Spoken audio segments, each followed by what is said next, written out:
que j'aurai ma compassion, en fait. Alléluia. Car c'est en croyant du cœur qu'on parvient à la justice.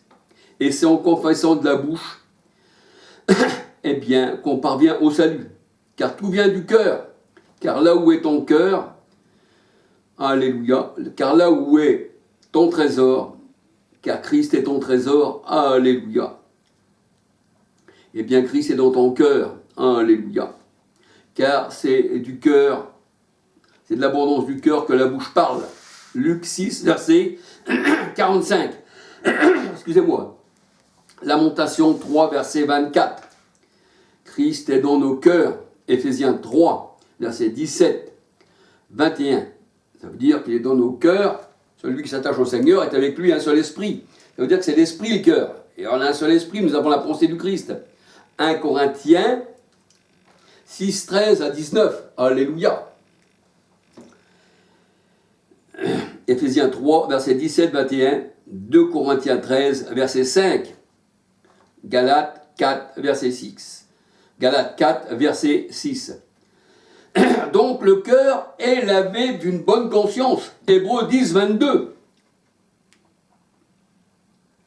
Et quand le cœur est lavé de bonne conscience, donc l'esprit vient en nous, alléluia, il est déjà là puisque c'est lui qui a lavé nos cœurs, par l'eau de la parole, Éphésiens 5, 26. Et quand le cœur est lavé d'une bonne conscience, le Seigneur y met ses lois dans notre cœur. Hébreux 8, verset 10, 13. 2 Corinthiens 4, verset 6. 2 Corinthiens 3, verset 3, 4. Nous sommes une lettre du Christ, alléluia. Et il a écrit sur nos cœurs, comme disait Paul, non avec la plume ni l'encre, mais avec l'esprit du Dieu vivant. Le cœur, c'est les tables. Et les tables, la parole de Dieu nous dit que c'est Dieu qui avait écrit avec son doigt lui-même. C'est pour ça que le Seigneur Jésus-Christ disait, si je chasse les mauvais esprits par le doigt de Dieu, Luc 11, verset 20, c'est donc que le royaume des cieux est venu vers vous. Mais le Seigneur Jésus-Christ chassait les mauvais esprits par l'Esprit Saint, par Dieu lui-même. Matthieu 12, verset, on va dire, 28 à 32. Il chassait les mauvais esprits par la parole. Alléluia. Je crois que c'est dans Matthieu 8, verset 16.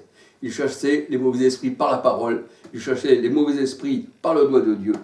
Alléluia. Et il chassait les esprits par le Saint-Esprit. Alléluia. Donc, ceci veut dire toujours pareil. Alléluia.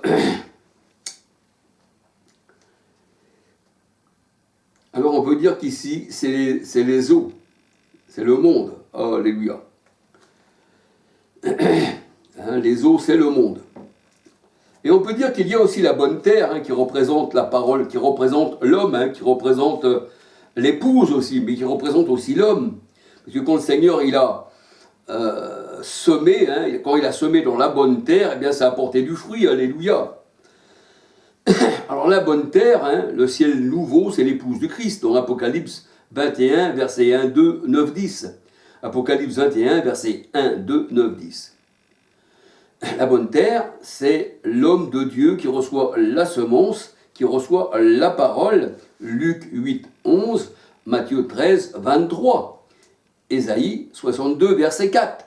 Alléluia.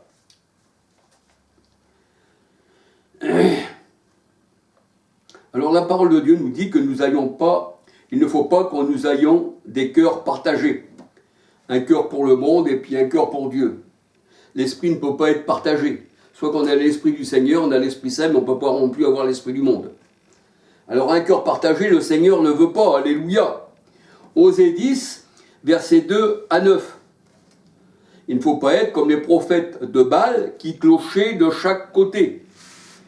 Ils étaient pour Baal, mais Élie dit, si vous êtes pour l'Éternel, ben marchez avec lui, mais si vous êtes pour Baal, ben marchez avec lui, mais ne clochez pas, vous avez une cloche à cloche. C'est-à-dire, c'est ça le boiteux dans la parole de Dieu. Quand le Seigneur a dit qu'il a guéri les boiteux, alléluia, parce qu'il y a des versions aussi, on dit les boiteux, et les boiteux ne doivent pas entrer dans la maison de l'Éternel. C'est pour ça que le Seigneur, dans Ésaïe 35, il a guéri aussi les boiteux. Ceux qui clochent, vous savez, ils ne savent plus où aller, ils boitent. Alléluia. Donc, il ne faut pas boiter. 1 Roi 18, 21. 1 Roi 18, versets 21 à 40.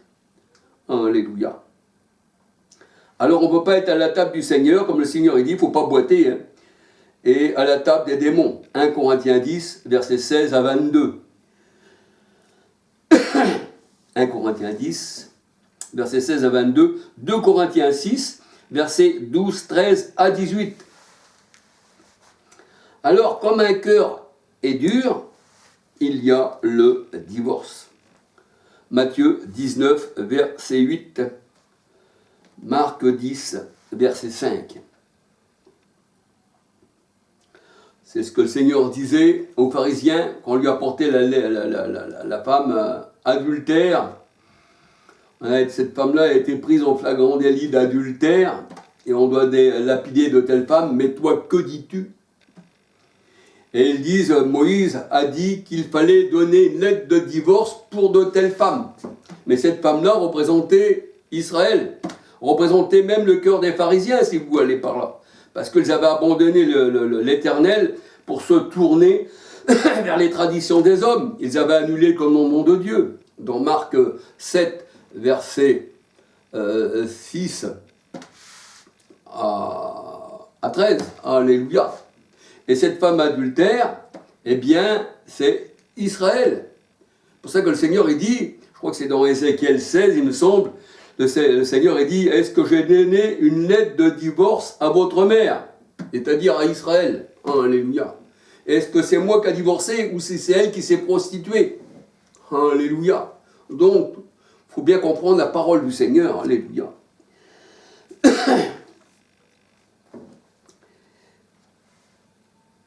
Alors, le sacrifice qui est agréable à Dieu, c'est un esprit brisé, un cœur brisé. Psaume 51, verset 17. Un cœur touché et repentant. 2 Chroniques 34, verset 27. Un cœur nouveau que le Seigneur nous donne pour avoir une vie nouvelle. Alléluia. Ézéchiel 18, verset 31, Ézéchiel 11, verset 19, Ézéchiel 36, verset 27, 28, 29. Alléluia.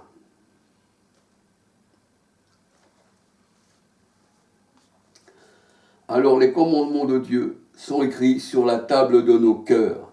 Alléluia. 2 Corinthiens 3, verset 3, Jérémie 31, verset 23. Alléluia. Et frères et sœurs, que le Seigneur vous bénisse, que le Seigneur vous garde. Alléluia. C'est là qu'il faut toucher le cœur. C'est là qu'il faut toucher la pensée des gens.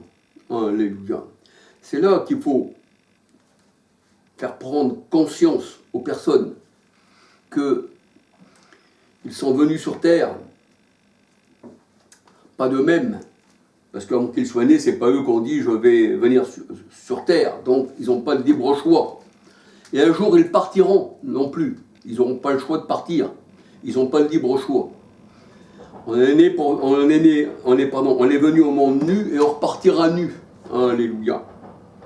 Et le Seigneur nous dit que si on ne marche pas selon ses voies, selon ses commandements, qui ne sont pas pénibles. Alléluia. Parce que dans la parole de Dieu, ce qui accomplit toute la loi, c'est l'amour, la parole de Dieu nous dit. L'amour accomplit toute la loi. L'amour ne fait pas de mal à son prochain. L'amour pardonne tout, l'amour comprend tout, l'amour excuse tout. Alléluia. Car Dieu est amour.